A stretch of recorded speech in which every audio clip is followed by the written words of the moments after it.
देखिए हर खबर यहीं पर, सब्सक्राइब कीजिए TV9 भारतवर्ष।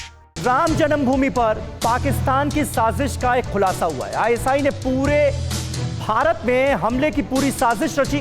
3 से 5 ग्रुप में लश्कर के आतंकियों को भेजा है। देखिए किस हद तक पड़ोसी मुल्क जो है वो गिर चुका है। आतंकियों ने अफगानिस्तान में ट्रेनिंग ली है, ये भी जानकारी मिल रही है, क्योंकि 5 अगस्त की तारीख मुकर्रर की गई है भूमि पूजन की रामनगरी अयोध्या में, और 5 अगस्त को ही आर्टिकल 370 हटाया गया था। इसलिए पाकिस्तान की बौखलाहट जो है वो जगजाहिर हो रही है, और वो ऐसा क्यों कर रहा है इसका जवाब भी लोगों को मिल रहा है।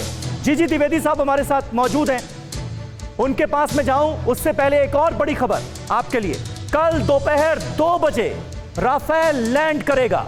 राफेल कॉन्क्लेव में राफेल से जुड़ी इस वक्त की सबसे अहम खबर, अंबाला एयरबेस पर कल दोपहर 2 बजे लैंड करेंगे राफेल विमान। यह जानकारी हमारे पास आ गई है। थोड़ी देर पहले हमने आपको बताया था कि अबू धाबी के एयरबेस पर इस वक्त 5 के 5 राफेल विमान हैं। कल सुबह अबू धाबी से उड़ान भरेंगे और फिर दोपहर 2 बजे राफेल विमान यहां लैंड करेंगे। ये जानकारी देखिए हमारे पास अब आ चुकी है, और निश्चित तौर पर अंबाला में राफेल के स्वागत की जबरदस्त तैयारी है। नो फ्लाई जोन घोषित कर दिया गया है, यहां तक कि ड्रोन को भी अनुमति नहीं है, और इतने सख्त निर्देश हैं कि अगर ड्रोन भी उड़ते हुए देखा गया तो गोली मार दी जाएगी। सुमित चौधरी हमारे साथ मौजूद हैं। जनरल जीजी द्विवेदी मैं आपके पास आऊंगा, लेकिन उससे पहले सुमित, अपने आप में ये अब जो टाइम हमारे पास है वो आ गया है, 2 बजे लैंड करने जा रहा है राफेल, और क्या जानकारी आपके पास? देखिए समीर, एक्सपेक्टेड टाइम है, बताया जा रहा है कि 2 बजे करीब जो है अंबाला एयरबेस पर लैंड करेंगे 5 के 5 विमान, लेकिन ये वेदर कंडीशन पे भी डिपेंड करता है। आपको याद होगा कि खुद खासतौर पे एयरफोर्स की तरफ से कहा गया था कि क्योंकि वेदर फोरकास्ट को देखते हुए ये कहा गया था कि 2 बजे का टाइम रखा गया है, लेकिन weather condition are the priority, अगर उसके हिसाब से भी तय किया जाएगा कि आखिरकार कल ही लैंड करेंगे या कितने बजे लैंड कर सकते हैं। समीर, अच्छा, बिल्कुल। और हमारे साथ जीजी द्विवेदी साहब मौजूद हैं। द्विवेदी साहब, अभी आप राजीव त्यागी और संबित पात्रा को सुन रहे थे, जो आर्ग्यूमेंट्स अब दिए जा रहे हैं राफेल को लेकर दोनों तरफ से, क्या उसे अब बेमानी माना जाए, सिर्फ पॉलिटिकल मान लिया जाए, या फिर इसमें आपको कुछ दम नजर आता है? अभी भी क्या राफेल को लेकर कुछ सवाल हैं क्या जो जिंदा हैं? देखो, सबसे पहले राफेल से पहले मैं आपको वो फिंगर 1 और फिंगर 8 के बारे में बताना चाहता हूँ, जहां मैं खुद कमांडर था।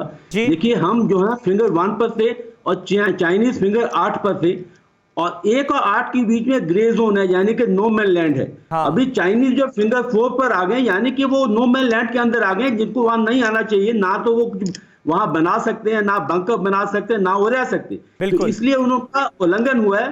तो इसलिए वो सीमा में हैं, अपनी जो ग्रे जोन में है। हमारी फिंगर 1 तक नहीं आई, फिंगर 4 तक है, तो वो हम बोलते हैं ग्रे जोन। तो उन्होंने ग्रे जोन का उल्लंघन किया है और उनको पीछे जाना होगा, ये हमारा जो है विकल्प है। दूसरी बात, आपने राफेल के बारे में पूछी, मैं आपको बताना चाहता हूं कि इस इलाके में एयरफोर्स की बहुत अहम भूमिका है, क्योंकि जो चीन की तरफ है वो इलाका बहुत फ्लैट है, और वहां जो है एयरफोर्स बहुत ही कारगर साबित हो सकती है। और जिस तरह राफेल के जो वेपन सिस्टम्स हैं, जैसे उनकी ground air to ground missile है, स्कैल्प है, ये 600 किलोमीटर तक मार कर सकती है, और हैमर जो है ये बहुत कारगर है दुश्मन के बंकरों को तोड़ने के लिए, उनके जो जैसे डंप्स है उनको तोड़ने के लिए।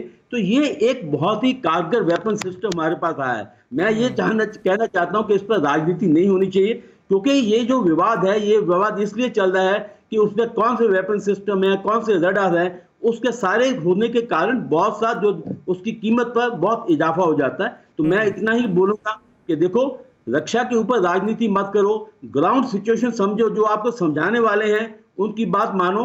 और मैं बार बार ये कह रहा हूं कि चीन जो है वो ग्रे जोन में आया है, ग्रे जोन से उसको हटना पड़ेगा, क्योंकि उसने हमारी जो जितनी भी एग्रीमेंट है उसका उल्लंघन किया है। और आखिरी बात है, मैं ये बताना चाहता हूं, चीन जो है वो ताकत को समझता है। अगर आप ताकत नहीं इस्तेमाल करेंगे, चीन पीछे नहीं जाएगा। जितने हम सक्षम होंगे उतना चीन पर दबाव आएगा और चीन पीछे जाने के लिए मजबूर हो जाएगा। न्यूज़ टॉप 9 रोज सुबह 7 बजे और शाम 7 बजे सिर्फ TV9 भारतवर्ष पर।